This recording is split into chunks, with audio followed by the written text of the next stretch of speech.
গাজার জাবালিয়ায় ঘটে গেল এক নাটকীয় সংঘর্ষ। ইসরায়েলি সেনাবাহিনীর 401তম আর্মার্ড ব্রিগেডের একটি ট্যাঙ্ক লক্ষ্য করে ছোড়া হলো শক্তিশালী অ্যান্টি ট্যাঙ্ক ক্ষেপণাস্ত্র। মুহূর্তেই ধ্বংস হয়ে যায় ট্যাঙ্কটি। প্রাণ হারান 3 জন ইসরায়েলি সেনা, আহত হন আরও 3 জন। ঘটনাটি ঘটেছে সোমবার দুপুর 12টার দিকে। ইসরায়েলি সেনাবাহিনীর ভাষ্যমতে তারা তখন জাবালিয়ায় হামাসের একটি ব্যাটালিয়ন ধ্বংস করার মিশনে ছিল। উদ্দেশ্য ছিল ভূপৃষ্ঠ ও ভূগর্ভস্থ অবকাঠামো সম্পূর্ণভাবে গুঁড়িয়ে দেয়া, কিন্তু বাস্তবতা ছিল সম্পূর্ণ ভিন্ন। গাজায় প্রতিরোধের আগুন এখনও জ্বলছে। গত এক সপ্তাহেই 10 জন ইসরায়েলি সেনা নিহত হয়েছেন, যাদের বেশিরভাগই ছিল এলিট ইউনিটের সদস্য। মার্চ মাসে যুদ্ধ পুনরায় শুরু হওয়ার পর থেকে এ নিয়ে নিহত সেনার সংখ্যা দাঁড়ালো 43 জনে।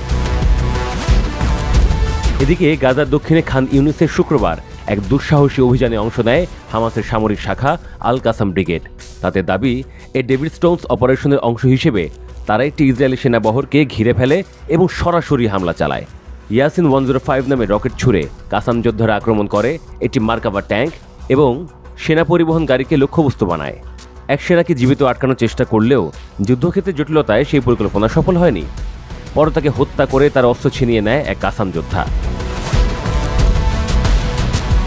আব্রাহাম আজুলাইয়ের ভাগ্যে রক্ষা ছিল না বলে জানায় কাসাম ব্রিগেড।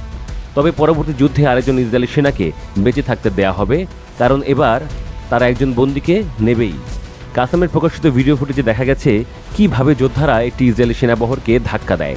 সেই ভিডিওতে ইসরায়েলি সেনাদের হতবিহ্বল অবস্থায় ছত্রভঙ্গ ও ছোড়াছুড়ি করতেও দেখা গেছে। কেউ কেউ দূরে পালাতে চেষ্টা করে ব্যর্থ হয়েছে, কারণ তাদের সমর্থন দেওয়ার মতো পেছনে কোনো বাহিনী ছিল না, আশেপাশে ছিল না কোনো সহায়তাকারী ইউনিটও। গাজা এখন এক বিস্ফোরক বারুদের স্তূপ। প্রতিটি দিনই নতুন সংঘর্ষ, নতুন প্রাণহানি এবং নতুন বার্তা নিয়ে আসছে। হামাসের সামনে পড়ে চুরমার হয়ে যাচ্ছে দখলদার ইসরায়েলি বাহিনী। মুখে বড় বড় কথা বললেও তেল আবিব গাজার প্রতিরোধের জোরও টের পাচ্ছে হারে হারে।